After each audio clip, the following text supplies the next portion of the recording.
Shalom, everybody. I want to thank you for joining us today. On the last video, the third video of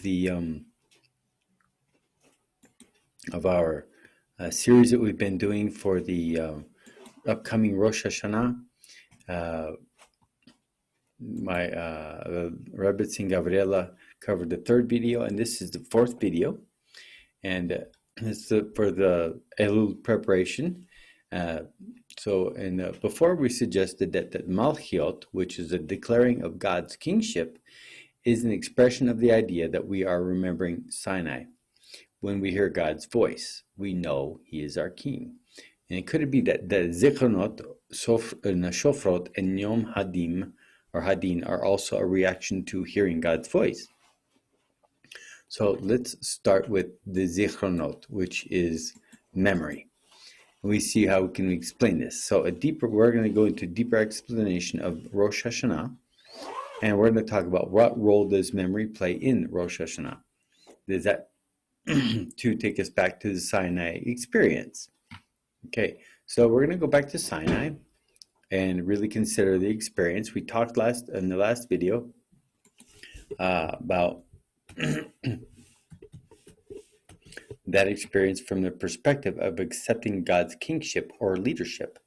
But as wonderful as accepting the Torah and God's written word in general is, as wonderful as accepting God's kingship is, that event can also provoke a crisis for some people. So we could ask ourselves, how would participation in the Sinai event be life-changing? So you might say, well, I always wanted a sign that God exists. Admit it, everybody probably on the face of the earth has done this at one time or another. Some maybe not. But I know I have. So if I witnessed what happened at Mount Sinai, I can never deny the existence of God. Okay, it's that simple. That's true. And the good thing is that's the bright side, but there are hazards to this also. So you might see that you and me, the average everyday person who doesn't experience revelation, we live what we might call normal lives. I'm doing my own thing. I was born in Nebraska in 1968, and then I moved to Italy when I was a teenager. And I can tell you the whole story of my life, about what I'm trying to achieve, what I'm trying to do. And I have a story, my story. But imagine what happens if, Bob or Sally experiences revelation at Sinai. The being who originated the universe is right here, and you are standing around the mountain. It changes everything.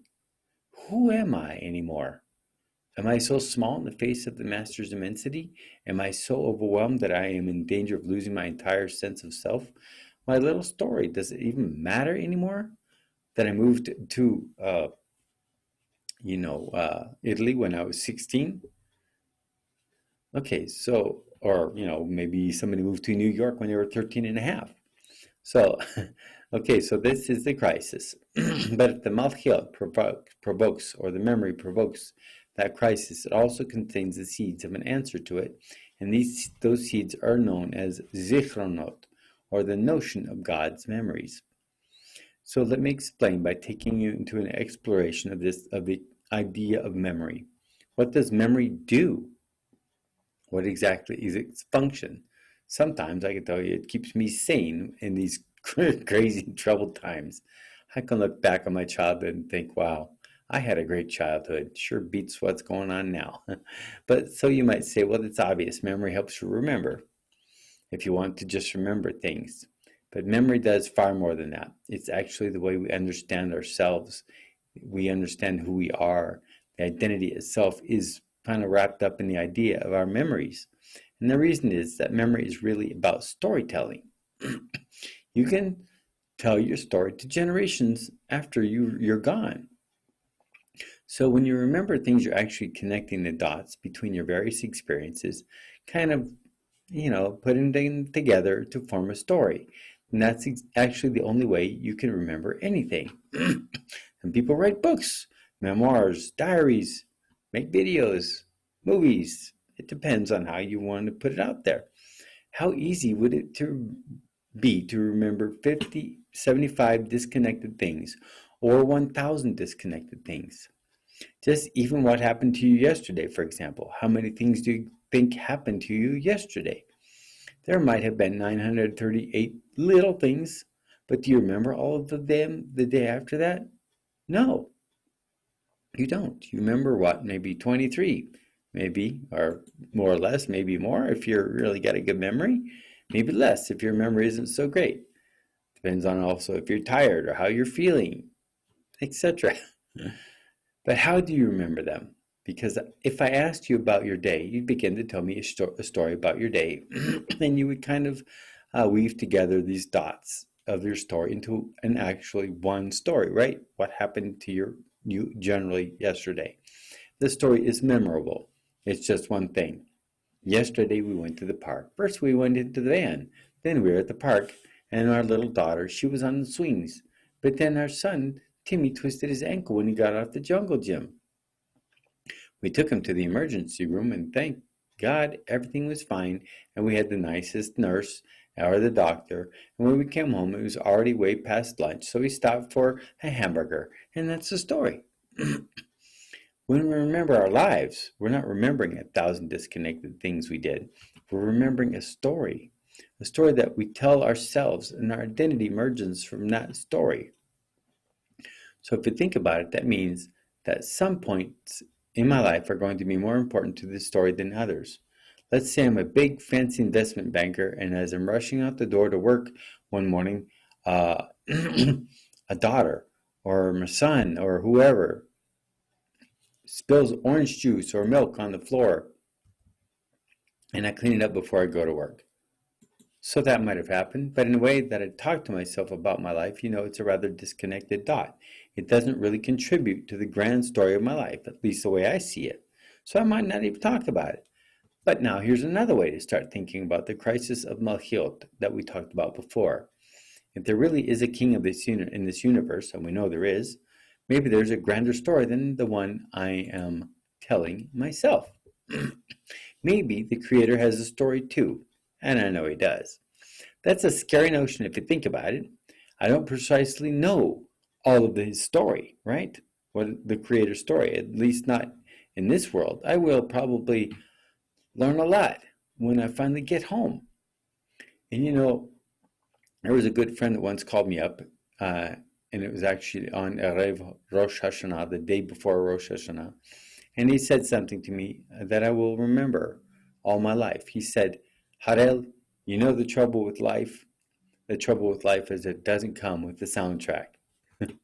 Yes, soundtrack, to a film, the music, it helps you understand the film.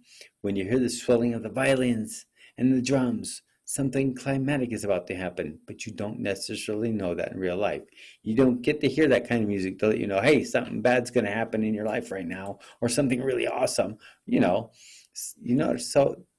movie soundtracks are really important to kind of help you get a sense of the feeling of what's going to happen or what's going on. You think your life is about your story. And from your perspective, when your daughter or your son spilled that milk or the orange juice, that wasn't a big deal. It was a disconnected dot. But maybe the creator in his story, maybe he doesn't think it was so unimportant. Maybe he thinks it was very important. Maybe that's where his violins and his drums are starting to step up the rhythm. So maybe when you stopped and you patiently cleaned up that mess and smiled to your daughter or your son, maybe that was a really meaningful dot. I think so. I know when parents tend to make their children feel bad about something they did that they couldn't help. I hate that when people do that. It's terrible. I had it done to me many times as a child. Depends on the moment. Sometimes not. So maybe everything needs to be seen as how it connects to that dot. Maybe your life in this master's view is not just about what a good hedge fund manager you are, but how you balance your career and family. Because at the end of the day, when you die, God's not going to ask you, hey, man, were you the best investment banker there was on the face of the earth? No. One thing he's going to ask, one only. Did you accept Yeshua? Did you believe in my son Yeshua, Jesus? That's it. That's the only thing that's going to matter. How did you treat other people? How did you treat the people that were in your life? That's also going to be important. You don't know what the soundtrack is for your life. And at one level, like I said, that can be pretty scary. But on the other level, it's kind of comforting. Maybe I don't want to know always the crescendo part of the music when something bad's about to happen. Because if there's a creator, there's a grand soundtrack out there. Okay, so there's a really big weave of history. And if you could be part of that weave, all right, in a meaningful way, if you and your whole life can be a dot that connects in some significant redemptive way in the world, how can there be more meaning in life than that? So, we speak about Rosh Hashana at the beginning of the Yomim Noraim, the days of awe. And what is awe? We feel awe sometimes we're in the presence of something like the Grand Canyon. I know I did. Or when you sit on a grassy knoll looking up at the stars at night. I remember that used to happen to me too when I was in the desert during a combat in Desert Storm. I would sit there at night and just look at the stars and think, wow, I've never seen so many stars in my life, especially when you're in the city or in around urban areas. And you think how awesome God is. But then you ask yourself, why do you feel awe? Is it just because you feel like you are small and this is big? I don't think so. So you would say, okay, fine, I'm so small and that's big. The reason why you feel awe when you have these experiences is because you begin to get a sense that there might just be a larger story. And if there is, I have to figure out how I fit in. I want to be part of that larger story. Sure, if you want to, you don't have to. All right. You can continue telling your own story, but you can be my guest. But what's going to be the price?